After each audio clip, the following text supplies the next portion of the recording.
Tonight, a king and queen in the capital.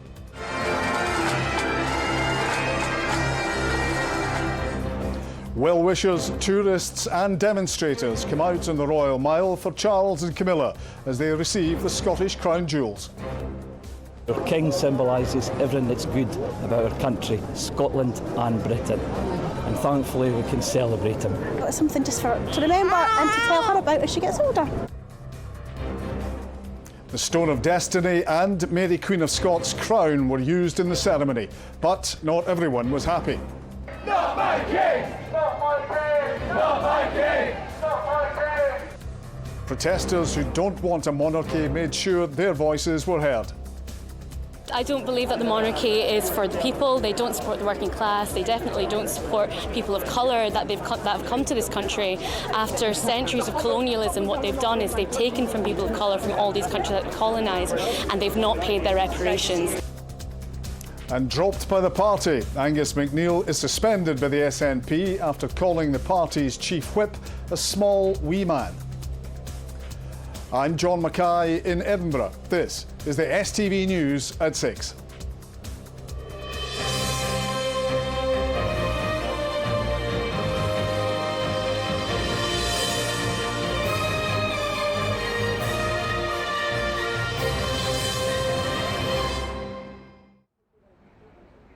Good evening from the Palace of Holyrood House on a day of pomp, pageantry and procession. King Charles and Queen Camilla have been presented with the Scottish crown jewels. The event is intended to be a moment for Scots to mark the coronation which took place in London in May. A so-called People's Procession made its way down the Royal Mile from Edinburgh Castle to St Giles Cathedral. For the church service, a red arrows fly past and a 21-gun salute. Some have questioned why all this is even taking place in a cost of living crisis. Most of the money is coming from the Scottish Government. We'll hear more from royal fans and anti-monarchists later. But first, Ewan Petrie has the story of the day. To shouts from protesters of "Not My King," the Crown of Scotland arrived at St Giles. The honours of Scotland, the nation's crown jewels, a central part of this ceremony of thanksgiving.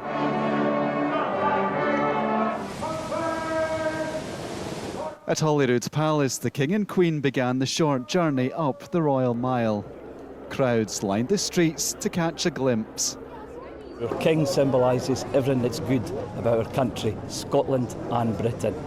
And thankfully we can celebrate him. It's something just for her to remember and to tell her about as she gets older. We came mainly to see our dad. His dad. He's an archer and he was marching with the crown jewels, so we just went to go. Really exciting. He's really excited about it. The route included an area fenced off for protesters. Supporters and opponents of the monarchy side by side on the Royal Mile. I think this is a massive waste of money when we're in the middle of a cost of living crisis, and you know there's people who are starving and there's children that are starving, and we spend millions on parades like this. Like, he's only got one head, why are we giving him two crowns? I'm against the honours of Scotland being handed to a place like a parasite. They are our honours to give out, there's nothing for me to take them. Inside, participants of a people's procession joined politicians for the ceremony. There is no speech, nor are there words. Their voice is not heard. Yet their voice goes out through all the earth, and their words to the end of the world.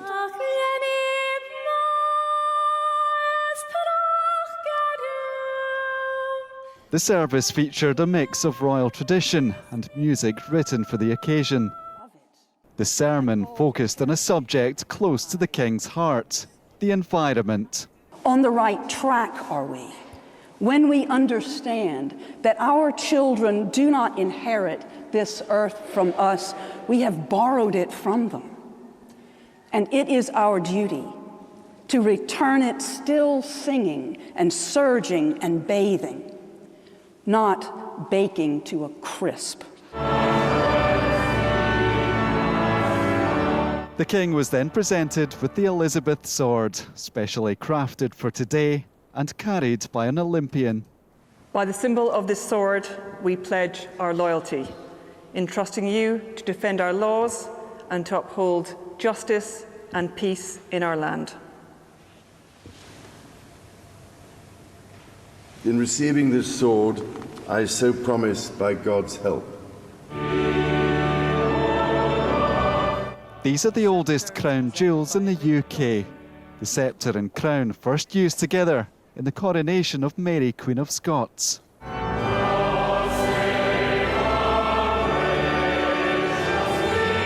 This was a ceremony steeped in symbolism, a day that will live long in the memory of those involved. To be asked to carry it, and because it's brand new, the first person to carry it, is a sort of pinch yourself moment of pride. And you just want to get it right. You just want to not drop it, hit anyone with it. The King and Queen made their way back down the Royal Mile to a 21-gun salute from Edinburgh Castle. Then a flypast from the Red Arrows rounded off a day of processions, pageantry and protests. Ewan Petrie, STV News. Indeed, the Royal Mile has been packed all day with people hoping to catch a glimpse of the King or protest against today's events. Well, our reporter Laura Alderman spent the day among them on the Mile, and she joins us now. And Laura, you're just up the hill from us here outside St Giles Cathedral. Yes, we've had a first-class view all day of all the events to mark King Charles's coronation. Of course, it came with all the pomp and pageantry and royal trimmings you'd expect, but there was also a distinct Scottish flair as well, something the King himself was keen to reflect. There was pipes and drums, there was a psalm read out in Gaelic, and of course the Stone of Destiny was inside St Giles Cathedral when King Charles was presented with Scotland's crown jewels. Now, it all kicked off around lunchtime and the crowds came early, but they came in noticeably fewer numbers than were here for the Queen's funeral just 10 months ago. But still thousands lined up and down the Royal Mile. We spotted people hanging out of windows, some people on top of scaffolding as well, just to catch a glimpse of the royal family. I love the royal family and everybody.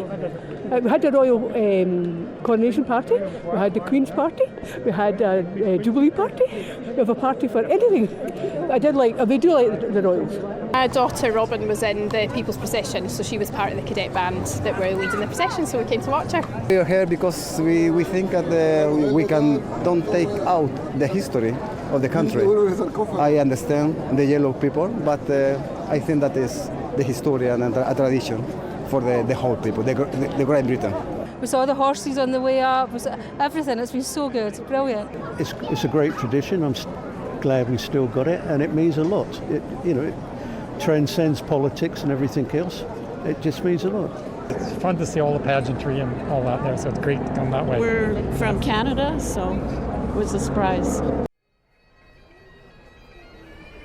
And while there were chants of God save the King, especially as the royals made their way in and out of St Giles, of course not everyone here today was here to celebrate the royal family. As you heard in Ewan's report there was a sizable Republican and anti-monarchy protest which gathered just over my shoulder here up along the Royal Mile. Throughout the service and procession they were flying banners and chanting "Not my King." But when the RAF flypast went down the Royal Mile, marking the end of the service, it really did captivate the crowds here and also gave tourists and onlookers a perfect treat to take home with them from Scotland as the eyes of the world looked again at our country. Laura at St Giles, thank you. Well, as Laura mentioned, there has been plenty of protesters today. Amidst the cheering, there was jeering and shouts of "Not my King." 2 women were arrested for attempting to vault over the barriers, as Vanessa Taff reports. The mood of celebration interrupted by voluble dissent. Not my king! Not my king! Not my king! For some here, they see the institution of the monarchy as outdated, a reflection of less enlightened times. I don't believe that the monarchy is for the people. They don't support the working class. They definitely don't support people of colour that have come to this country after centuries of colonialism. What they've done is they've taken from people of colour from all these countries that they colonised, and they've not paid their reparations. And so I'm not going to be supportive of a person or an establishment that hasn't paid the reparations for the horrible crimes that they've committed. For the first time, dedicated protest zones were set up to contain those who think the UK should move to an elected head of state. I don't feel it's democratic anymore. I think the vast majority of the Scottish people don't really want to have a king. We've nothing against the man in particular.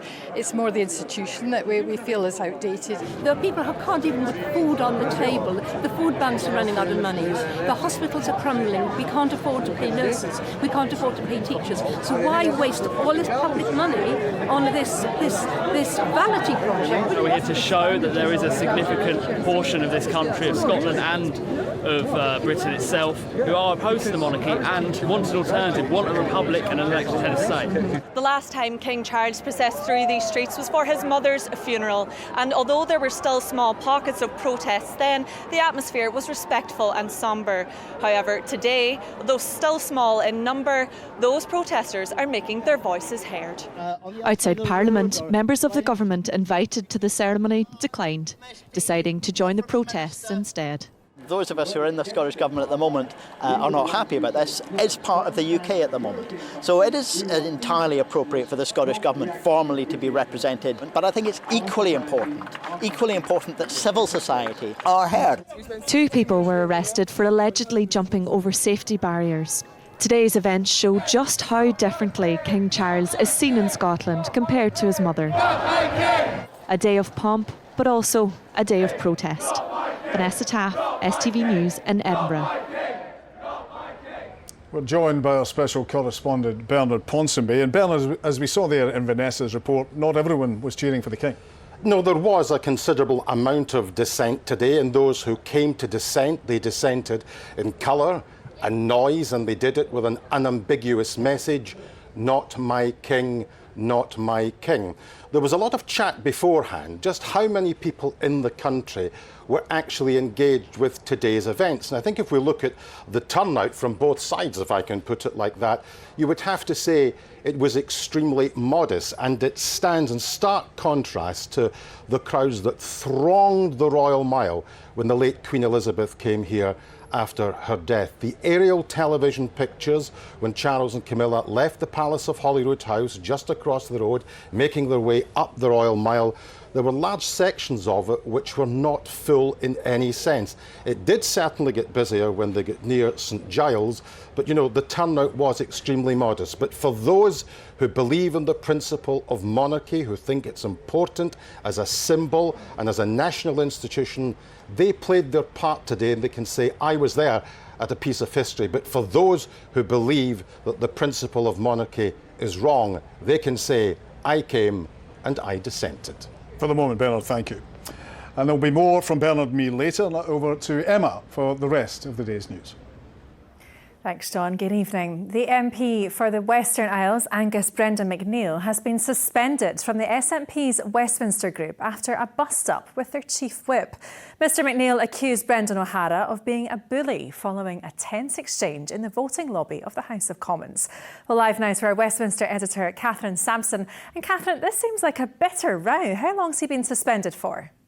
So he's been suspended for 1 week. That's effective from today, and that's a decision that was taken by the SNP's Westminster leader, Stephen Flynn. Now, Angus Brendan McNeill was actually speaking in the House of Commons earlier on today, but on Monday night he had a very public spat in the lobbies with Brendan O'Hara, that's the SNP chief whip, who was unhappy about the fact he had missed votes in the House of Commons. Now, there are reports Mr McNeill hurled papers at Mr O'Hara. Sources have told me he was annoyed about being sent multiple disciplinary letters and believes Mr O'Hara had become drunk on his own importance. So on Tuesday, Mr McNeill actually took his views to Twitter, writing, "Always stand up to bullies, especially any abusing their positions, particularly those who will scurry around shouting to anyone listening, 'I'll get him, I'll get him, I will get him, mark my words.'" Now, some would say Mr O'Hara's chief whip, it's his responsibility to ensure MPs are at Parliament. Flynn. He's just doing his job, but this has certainly been a dramatic week in the world of the SNP Westminster Group, with these personal divisions laid bare. It certainly has, Catherine. So has Angus MacNeil given any reaction? Not on camera, but in a statement he says, Stephen, that's Stephen Flynn, has his views and I have mine. But as leader, he has his own precious to balance. I accept the decision he's taken. Of course, though, this has provided fodder for the opposition, with the Scottish Conservatives calling it an ugly soap opera and remarking, in their words, it is telling Angus MacNeil has been suspended by the leadership for a fallout with the Chief Whip, yet Nicola Sturgeon retains the whip, contrary to party precedent, despite having been arrested. OK, Catherine at Westminster, thanks for that. Now, throughout the summer, far more of us may flock to the water to try our hand at paddleboarding or canoeing. But a group of volunteers have combined their love of water sports with a mission to tackle pollution in Scotland's rivers. Selina Jackson's been out with the rubbish paddlers. Roll it right, yep. Turning their hobby into a force for good. During lockdown, Neil and Charlotte started clearing litter from Scotland's rivers while out paddleboarding. We're both educators and we thought, you know, this is something that we don't talk about enough. We love rivers and we love oceans, and it's often a bit out of sight, out of mind. And we want to bring it into the forefront, really, and make people realise how big of an issue it actually is. Now they're officially the Rubbish Paddlers, the name no reflection on their skill, and they're inundated with requests to help tackle pollution. Neil found a big sink and we put it on our boat and we just try to float along with the sink, or sofas, a fridge, you know, just anything. People or things just end up in rivers and you never know what you're going to find. So we headed off down the River Irvine to see what we could retrieve. 2 or 3 times a year, a group of volunteers come to this particular piece of land, often strewn with waste. But this is what happens when we talk about accumulation. And that's kind of just really showing what happens when the tide comes up and the river bends around here, and then you just get rubbish all piled up. On their past trips, they've even found glass bottles from the 1980s. Every now and again you get a kind of rubbish rage, because it's that, you know, like, why is this happening? What's wrong with society? The litter is repurposed or sorted into recycling. Oh, is that going to fit? Right. If you just treat it like rubbish, it's going to be rubbish. But if you treat it like a resource and it's got a value, then it'll be treated differently. And before long, we've collected all we can carry. So within just 25 minutes here, you can see we've already gathered a huge amount of rubbish, countless cans and glass bottles. We've filled this entire bag with plastic bottles, and among the more unusual items we've discovered, a child's toy, a laundry basket and a wet floor sign. All of that gets loaded back onto the boats, and away we go again. Arriving back in time for the local street team to take it away to be recycled. You're a bit busy out there, eh? Another small piece of land cleaned up. But until we get a grip on Scotland's litter problem, it's likely they'll soon be heading out again. Selina Jackson, STV News, Irvine. Other stories in the West, and figures show 132 homeless people died in temporary accommodation in Glasgow over the last 3 years. It's being described as shameful by charities. Glasgow City Council say they died from a combination of poor health and sickness, lifestyle and natural causes. An engine problem which saw disruption to the ferry service between Islay and the mainland has been fixed. Technical difficulties meant Calmac's MV Finlagan Islay routes were disrupted on both Monday and Tuesday. And police are appealing for witnesses after a man was attacked during a robbery at his home. 2 masked men entered the property on Middleton Street in Cessnock around 1:20 yesterday morning. Now it's over to Jamie with the sport. Thanks very much, Emma. Good evening. We start with breaking transfer news, as Hibernian have just confirmed the signing of Wales international midfielder Dylan Levitt. The 22-year-old joins Hibs on a 3-year contract after the club paid a 6-figure transfer fee to Dundee United to secure his signature. Levitt spent 2 years at Tannadice, first on loan and then on a permanent deal from Manchester United. He netted 11 goals in 62 appearances in Tangerine, and he becomes Lee Johnson's 6th new signing of the summer. Now, Michael Leask believes Scotland stand on the brink of the Cricket World Cup because they've had to fight harder than the sport's established nations. Leask made vital contributions with bat and ball as hosts Zimbabwe were eliminated from qualifying by the Scots. They face the Netherlands tomorrow, where victory will guarantee a place at the final tournament in India. Who would have thought it would have been us v Holland to go through to the World Cup, is all I'm going to say. Two teams that you probably said, they might finish 5th and 6th, are now fighting it out for one place in a World Cup, where 3 Test nations have not made it because they've been beaten by smaller teams. And that, to me, is a sign of how good the teams that have to fight harder want it, because there's not as much funding, there's not as much everything, but my goodness, we have to fight hard to make it happen. To golf, and Scotland's Gemma Dryborough says she's been getting goosebumps just thinking about teeing off at the famous Pebble Beach golf course in California. The world number 63 is competing in this week's US Open, looking for her first ever major win. Here's Ronnie Charters. For Gemma Dryborough, she's getting ready for one of the biggest weeks of the year. Scotland's top female golfer will start her bid to win the US Open. Looking for her first major title, Dryborough admits she cannot wait to get on the first tee at the iconic Pebble Beach Golf Club. Pebble Beach must be the most played course on a simulator, because I've played it many times. I feel like anytime you're on a simulator, you're like, oh, let's play Pebble, because it's just so many iconic holes, and even playing on a simulator is special. So I can't imagine what it's going to be like when I'm actually there in person. Just got goosebumps thinking about it, but Mum and Dad will be there to watch, so it'll be special to have them there and experience the week with them as well. Dryborough secured her first ever win on the LPGA in Japan last year, and the 30-year-old says she's not taking a moment for granted as she battles the world's best. I do have to pinch myself. I think you do have to. You can't take these moments for granted, because I look back at when I was a girl playing golf, and I love football as well when I was growing up, and to think now, where I am in my career now, and we're playing at venues like Pebble Beach, it is a pinch me moment. Dryborough will tee off in the first round tomorrow, with the 78th US Women's Open taking place from Thursday to Sunday. Ronnie Charters, STV News. Delays at Wimbledon mean our 9 Scots won't be on court until tomorrow, and it wasn't just the rain that brought the action to a standstill. Twice, climate protesters managed to disrupt the matches on Court 18 with colourful confetti thrown onto the playing surface. Andy Murray is awaiting the winner of the match between Dominic Thiem and Stefanos Tsitsipas. And that's all the sport from me for this evening.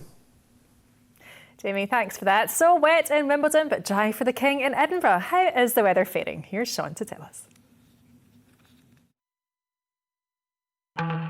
Things are hotting up.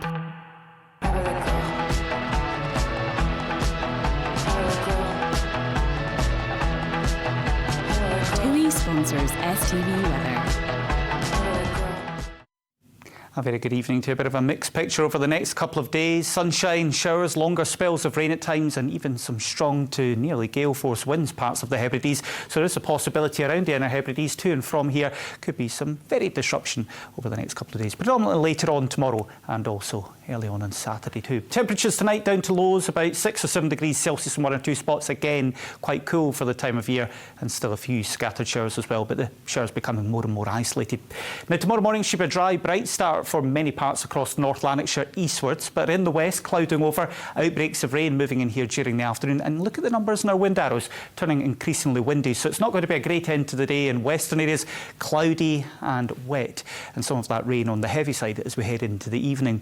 Now for Friday we go into a southerly air flow, so I expect across the likes of North Lanarkshire towards Glasgow, Inverclyde and Bartonshire, Renfrewshire, here we should have a lot of dry, bright weather, but across Ayrshire, North Stirlingshire, the Highlands, the Hebrides, we will hang on to outbreaks of showery rain, but most of that easing a little bit later on the day. On Saturday, windier conditions coming back in. We'll see sunshine and showers, some of those showers heavy and thundery. And if you're off to Transmit, we can take a quick look at what's in store. I'm hopeful that we should escape most of the showers on Friday. The risk of those thundery showers on Saturday, mainly around the afternoon, but hopefully pretty nice in the evenings. Bye-bye. TUI sponsors STV Weather.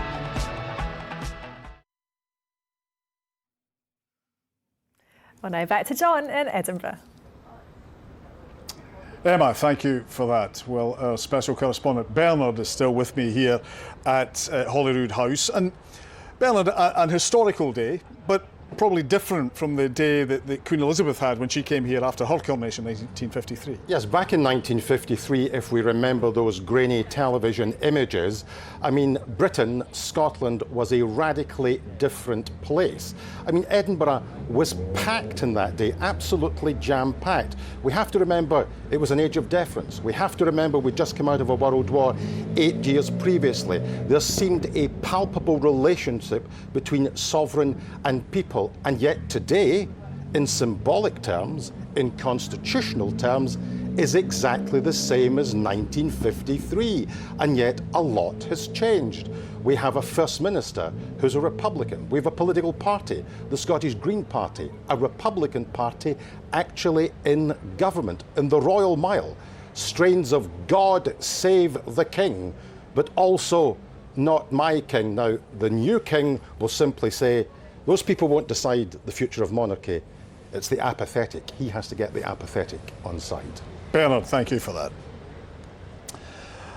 And that is all from us here at Holyrood House. Thank you for watching and enjoy the rest of your evening. We will leave you with images from a day that Bernard mentioned, very different from the last one in 1953, when King Charles and Queen Camilla were presented with the Jewels of Scotland. Good night. I have moved and have kept on moving, have proved the point that I needed. Not my king! Not my king! Not my king! Kept on trying, stolen dreams, yes, there's no denying. Carved from the earth, this is a simple piece of stone. The Stone of Destiny, ancient symbol of Scottish sovereignty. And I think about you all the time. By the symbol of this crown, we pledge our loyalty, in trusting that you reign as our king in the service of all your people. In receiving this crown, I so promise by God's help. It would make me more than sad. This Caledonia's been everything I've ever known.